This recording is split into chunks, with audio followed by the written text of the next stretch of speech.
It's been 2 weeks since that big explosion and fire at the Valero refinery in Port Arthur, and we just got a big update about how much pollution was released into the environment and how long that event actually lasted. Now, according to the final report that was just released this weekend by the Environmental Enforcement Agency here for the state of Texas, better known as TCEQ, the amount of pollution that was released was a whole lot more than what was initially reported just a couple of days after the explosion. Now, right after the blast and fire, Valero told the state that emissions event, it would only last 36 hours. But now that the final report is out, it shows that event, that emissions event, it actually stretched 244 hours.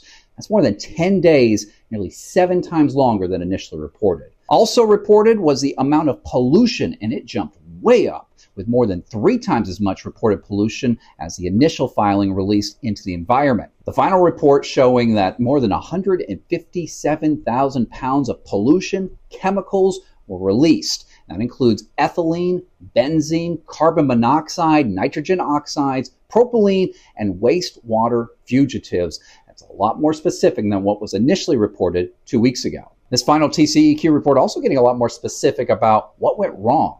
Now, the initial report saying that the process fluid release it happened in Complex 2, but this final report points even more specifically to the diesel hydrotreater that's been identified as DHT-243. The company saying a formal investigation continues. So here's the big takeaway here. 2 weeks after that explosion and fire at the Valero refinery in Port Arthur, the final TCEQ report showing a much longer, much broader, and much dirtier event than the company first reported.